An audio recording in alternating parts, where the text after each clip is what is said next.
سعدية سعدية يا مفترية، احنا دلوقتي في ليتسايل فرانكفورت. الله يا حودة، يعني احنا بنصور دلوقتي في قلب فرانكفورت. طب اسمع بقى، انا هفاجئك بحاجة ظريفة. عارف ان فرانكفورت مش بس معروفة بالبنوك وبالمطار الكبير، دي كمان كانت مسقط رأس يوهان جوتا الشاعر الألماني المشهور. يعني المكان مش بس تاريخي، ده هو حكاية من حكايات الثقافة الألمانية. طب قولي بقى يا حودة، تحب نقارن بين فرانكفورت دي وأي مدينة تانية انت زرتها قبل كده؟ لا احنا هنركز النهاردة في المكان اللي احنا فيه. احنا في منطقة الليتسايل، وهنمشي خلال الليتسايل دوت في الشارع كله لحد ما نوصل للفايناخت ماركت اللي هو سوق عيد الميلاد القديم بتاع فرانكفورت. ماشي يا حودة، خلاص هنعمل جولتنا هنا في الزايل. طب انا اقول لك حاجه غريبه كده بالمره، الشارع ده اصلا من اشهر شوارع التسوق في فرانكفورت، وموجود من زمان جدا، يعني من ايام ما كان السوق بتاع عيد الميلاد ده بيجمع اهل المدينه من مئات السنين. فاحنا كده بنمشي على ارض مليانه تاريخ. طيب قول لي يا حودة، تفتكر زمان الناس كانوا بيحتفلوا ازاي بعيد الميلاد هنا؟ انا ما عنديش فكرة، بس انا عندي سؤال تاني. انا عايز اعرف المكان ده كان شكله ايه زمان، وايه قصته، وايه تاريخه، وامتى اتبنى واتغير ازاي، وفي قصص ومغامرات مختفية في المكان ده وحكاوي قديمة ولا ايه؟ طيب حاضر يا حبيبي، ما تحرجنيش بقى. انا هقول لك حاجه صغيره. بص بقى، الزايل ده كان من زمان سوق بسيط في العصور الوسطى، وبعدين اتطور مع الزمن وبقى قلب التسوق في فرانكفورت. وطبعا اتغيرت ملامحه كتير على مر القرون، يعني من شكل الشوارع الحجر لحد ما بقى فيه محلات عصريه ودنيا مودرن.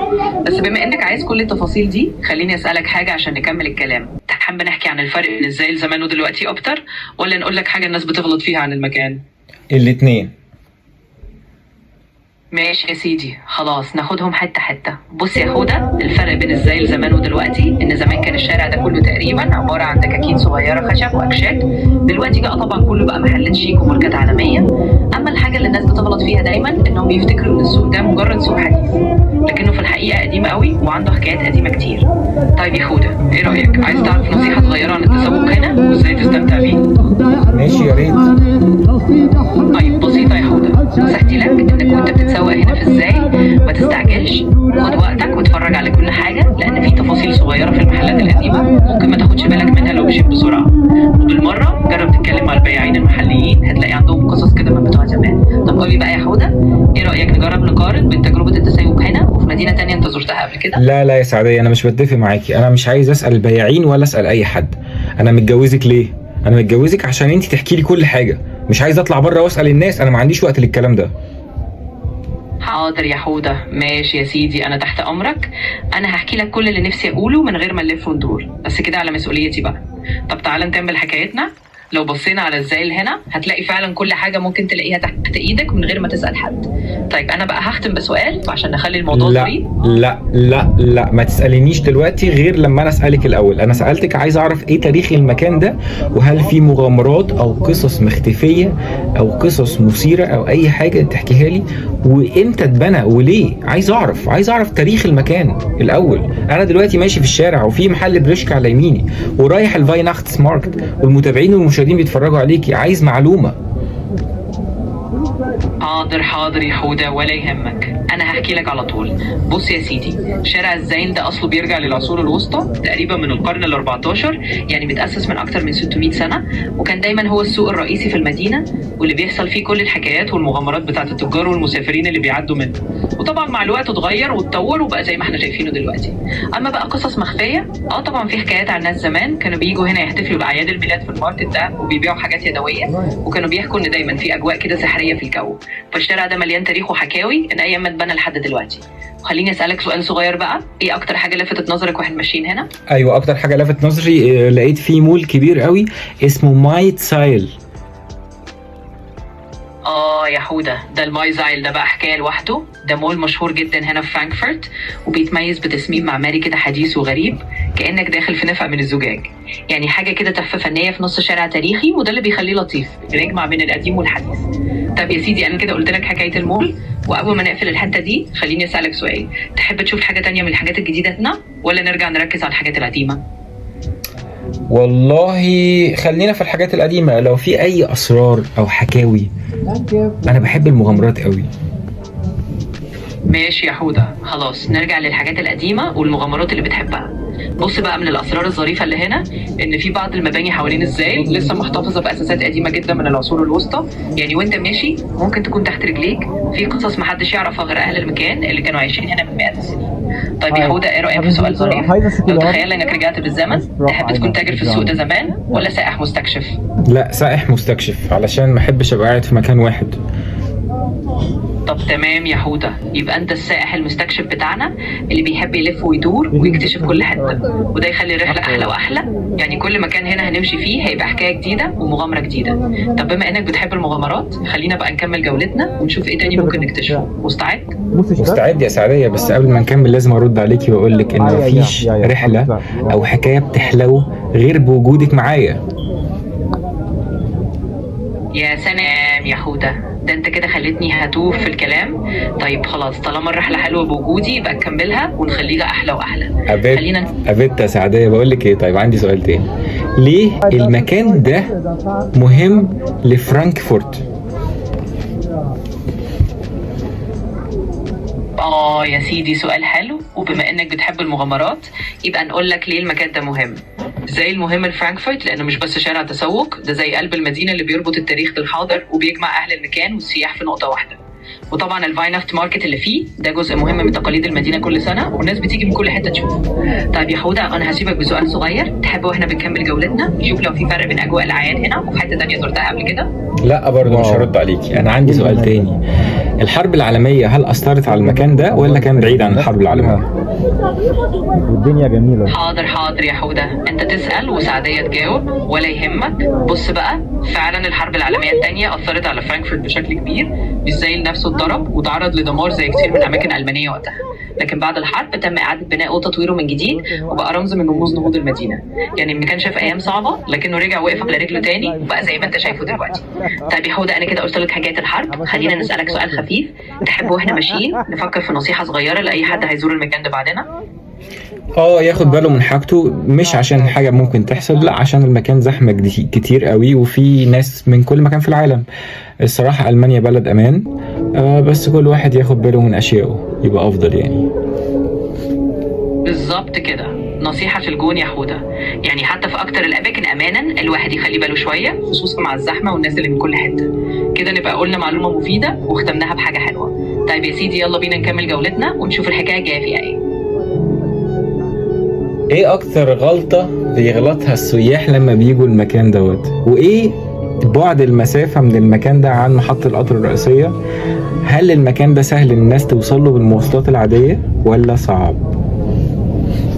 بص يا حودة، خليني أقولك إن من أكتر الغلطات اللي السياح بيغلطوها هنا إنهم ساعات بيستهونوا بمسألة الزحمة ويفتكروا إن الشارع فاضي مع إن الزايل دايما مليان ناس. فالنصيحة إنهم ياخدوا بالهم من الزحمة وما ينسوش يخططوا وقتهم كويس. وبالنسبة للمسافة، المكان قريب جدا من محطة القطر الرئيسية في فرانكفورت، يعني تقدر توصله بسهولة بالمواصلات العامة، مفيش أي صعوبة. هتركب المترو أو الترام وتنزل على طول في قلب الحدث. وخليني أختم بسؤال ليك، تحب نقول للمتابعين نصيحة سفر صغيرة قبل ما نكمل؟ مش عارف، رد انتي على السؤال ده. حاضر يا حمد، بسيطة. نقول لهم نصيحة صغننة كده، لما تيجوا تزوروا الزايل في فرانكفورت خلوا في بالكم انكم تاخدوا وقتكم، تتمشوا على رواقة وتستكشفوا الحاجات القديمة والجديدة مع بعض. يعني ما تتعجلوش وتخلوا الرحلة حكاية تستمتعوا بيها. خلاص كده يا حودة، يلا بينا نكمل جولتنا ونشوف لنا حكاية تانية. طيب يا سعدية، انا دخلت الفايناختس ماركت، الصراحة كان فيه اضواء وحاجات جميلة قوي، بس في بنت هناك كانت واقفة على ترابيزة كده هتظهر دلوقتي. البنت دي عكستني يا سعدية. يا نهار ابيض يا حودة، بنت بتعكسك في الفاينافت ماركت؟ ده انت اكلك ملفت بزيادة. طب خلاص ولا يهمك، انا هنا واهو بنخلي الحكاية الطف مع بعض. خلينا نقول للمشاهدين ان حتى في المواقف الظريفة دي الواحد ياخدها بهزار وخفة دم.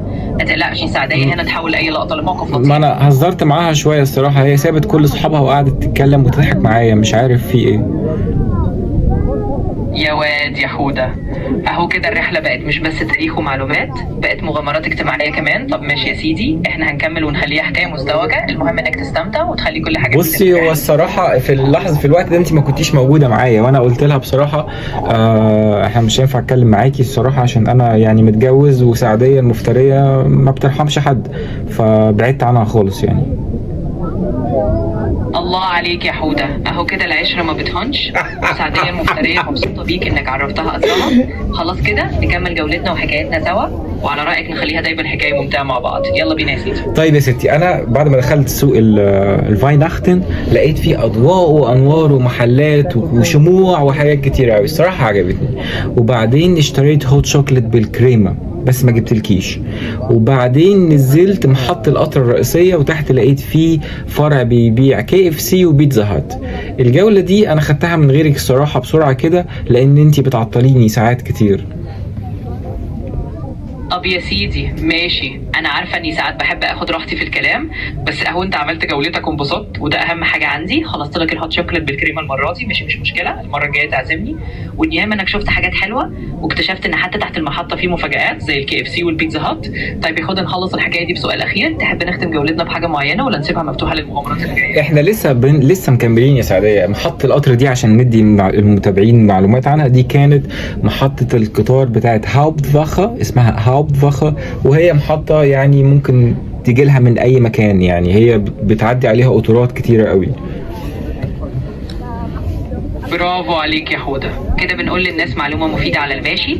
محطة الهاوبتفاخه فعلا من المحطات الرئيسية اللي تقدر توصلها بسهولة من أي مكان، وبيعدي عليها قطر من كل حق تقريبا، يعني اللي جاي فرانكفورت مش هيقدر يوصل لها. طب خلاص نكمل جولتنا سوا، وكل حكاية بنقولها نخليها كده مليانة معلومات وابتسامة. يلا بينا. طيب، وانا ماشي في السوق بتاع عيد الميلاد لقيت في ناس بتبيع سمك. السمكة دي زي ما تكون مفتوحة كده وواقفة على عصيان او على سيخ، وفي النص في حطب او في فحم، وحاطط بقى سمك كتير كده داير ما يدور حواليها يعني. عندك معلومات ايه الاكلة دي، ولا جاية من اي بلد؟ اي معلومات في اي حتة؟ أيوة يا حودة، دي أكلة معروفة هنا اسمها فلام لاكس أو سمك السلمون المشوي على نار الخشب، ودي في الأصل جاية من شمال أوروبا من المناطق الإسكندنافية، وكمان منتشرة في ألبانيا. يعني تلاقيها كده في أسواق عيد الميلاد التقليدية. السلمون بيتشوي على نار هادية وريحة الخشب بتديله طعم مميز. يعني أنت مش بس بتتفرج، أنت كمان بتعيش تجربة طعم من بلد تانية. طب يا حودة إيه رأيك بقى نختم الحتة دي بسؤال ظريف؟ تحب تجرب حاجة زي كده ولا هتكتفي بالهوت شوكليت؟ انا بحب اللاكس وبحب اللي هو السلمون، بعشقه الصراحة. ساعات بعمله كده في شوية زبدة بيبقى تحفة. بس الصراحة أنا لازم أرجع هناك تاني عشان أجرب الأكلة دي. أنا مجربتهاش ساعتها علشان كنت ناوي أجرب حاجة تانية، لكن دي الصراحة مش هفوتها. وفي يعني في كشك تاني جنبيه كده كان بيبيع لحمة مكعبات في سيخ خشب وبيسويها برضو كده على الفحم. إيه ده؟ يا سلام، يبقى كده قدامنا مغامرة جديدة في الجولة الجاية. خلاص هنعمل حسابنا انك ترجع وتجرب السلمون المشوي بالطريقة الألبانية دي، وتاخد لك كمان سيخ من اللحمة اللي بتتعمل على الفحم. يعني هنخليها رحلة أكل ومذاق على الأصول. طيب يا حودة، أنا مبسوطة إنك لقيت حاجة جديدة. بس يا سعدية بس ثواني، أنا لما سألت الست قلت لها اللحمة دي إيه، طلعت لحمة خنزير. خلاص فهمت عليك يا حودة. يبقى هنا ناخد بالنا برضو، ونخلي النصيحة للمشاهدين اللي زينا لما تكون في سوق أوروبي اسأل دايما عن نوع اللحوم لو الموضوع يهمك، عشان تبقى عارف انت بتاكل ايه. واهو كده تكون عديت على تجربة وعرفت معلومة مفيدة. يلا يا حودة نكمل جولتنا. صح. كل خطوة فيها حكاية، ومرة على مرة بنحكي للناس ازاي يستمتعوا وفي نفس الوقت ياخدوا بالهم. كلام سليم. هو المفروض كل واحد عارف هو بياكل ايه. انا عن نفسي ما باكلش خنزير. انت بتاكلي خنزير؟ لا يا حودة، انا زيك بالظبط، ما باكلش خنزير ولا حاجه، فما تقلقش، احنا الاثنين في الهوا سوا. المهم ان كل واحد يبقى عارف ايه بياكل ايه ويختار اللي يناسبه، وكده نبقى حكينا للناس حكايه مفيده وفيها نصيحه على الماشي. الله يا سعدية، دخلت محل بقى دلوقتي عامل شويه شغل بالخشب تحفه، ما يستخدم حتى جذوع الشجر، عامل بيها اشكال جميله. يا سلام، يعني اكتشفت لنا كمان حكايه جديده وجميله. كده الرحله بقت متكامله. الشغل الخشب ده فعلا من الحاجات اللي بتخلي اسواق عيد الميلاد ليها سحر خاص، وكل قطعه. كملي يا سعدية، كل قطعه ايه؟ وهنا اقول لكم بقى يا جماعه مع الف سلامه، واستنونا مع الجزء الثاني علشان تشوفوا التجربه كامله وكل حاجه جربناها في المكان. للاسف من اول اللحظه دي سعدية مش موجوده معانا، واحنا مش هنقدر نكمل الفيديو من غيرها. مع السلامه.